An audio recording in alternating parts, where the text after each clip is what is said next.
explicit invitations to apps, but also things like our new ticker and Open Graph and Timeline features. So I don't know how many of you have seen Timeline, but it's designed to kind of allow apps to publish actions that you have performed to this life log, this timeline of things that you've been doing. And we're seeing a lot of apps, since we launched the Open Graph feature last week, we're seeing a lot of apps which are now posting information about what's going on in a game in this strongly typed way.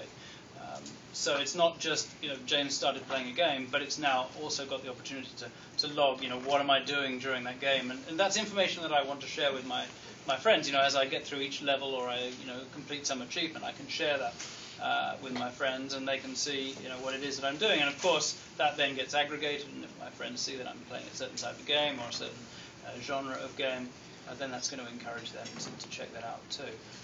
Of course, it's not just games that we're doing that with, of course. It's also things like music. I'm sure you'll have seen Spotify, for example, is using the Open Graph and the Timeline feature to publish information about what songs you're listening to, with your permission, of course.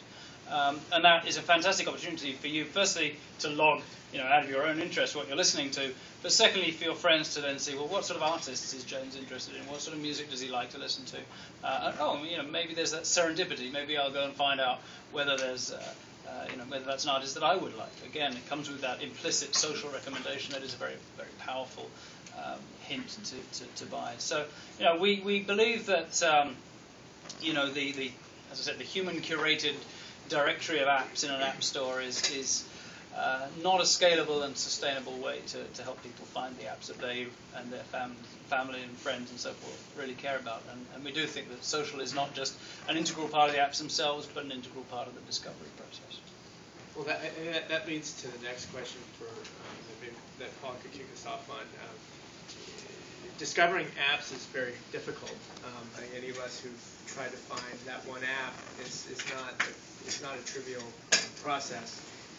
Curation is certainly one method. There's other ways. You mentioned earlier, Paul, that Tapjoy is part of the business is around discovery. So can you talk a little bit about what is the discovery process today and how this is evolving over time? Sure.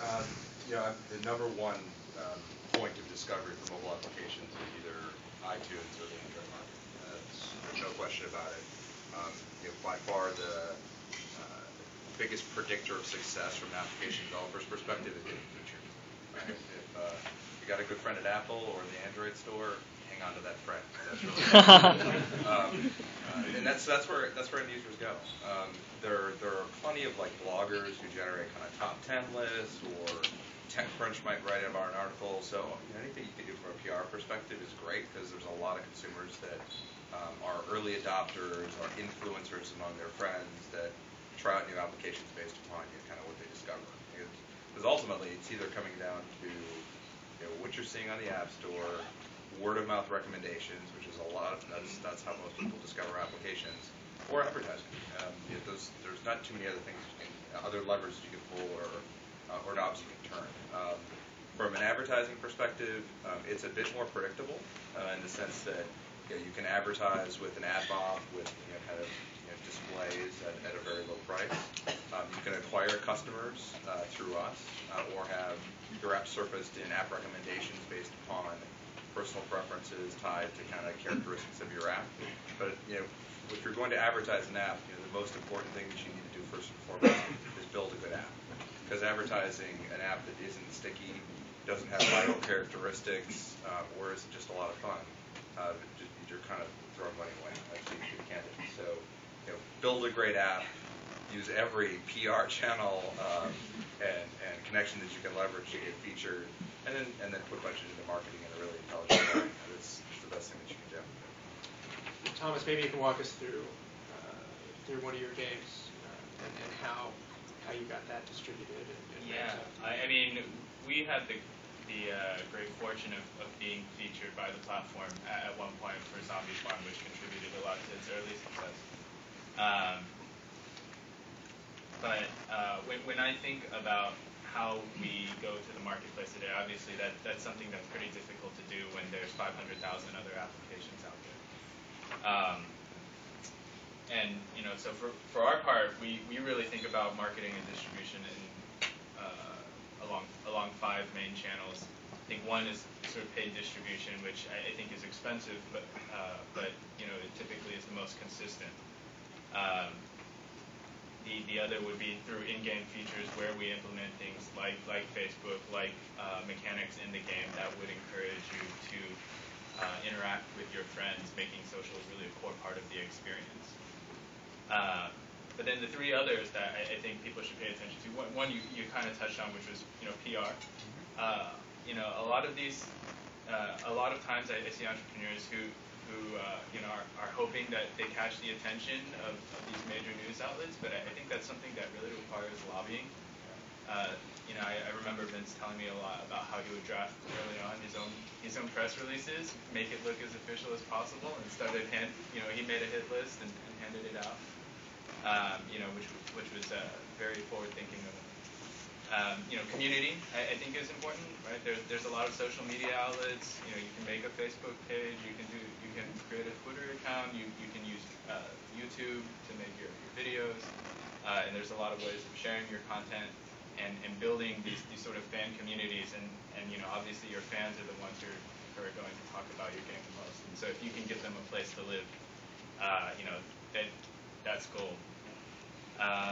And then lastly is I guess through partnerships, which I think it's more of if you can find other people to work with where your goals are aligned. And for example, if you wanted to do distribution or discovery deals where you were exchanging traffic and with the intent of driving more discovery of your games.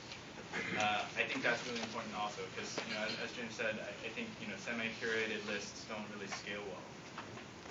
And so we look to those as sort of our 5 approaches. Okay, so I'll turn the floor over to Raymond a bit here. You're on the other end of the spectrum. You're just getting started. What's been your biggest challenge in building your user base? And how are you going about letting people know about your app? Yeah, well, it is a big challenge to us, and it remains a big challenge to us. But I think in the end, I think the most important, as Paul said, is to build a good app. Our last test of the photo sharing app is a good example. So I think we focus on how to let a single user enjoy the app. I think right now a lot of different apps sort of have some social components in it. But if we focus too much on how to make people interact, it's going to be very hard to actually get people to use it, because if it requires a lot of people to use it effectively, then most likely it's going to be a failure. We learned that lesson early on, and so in our latest app, we focus on how to let a single user enjoy the app before they can tell their friends that this is good, and we add on features to let them spread the word out. So that's our definition of how to build a good app and make people enjoy it and tell their friends.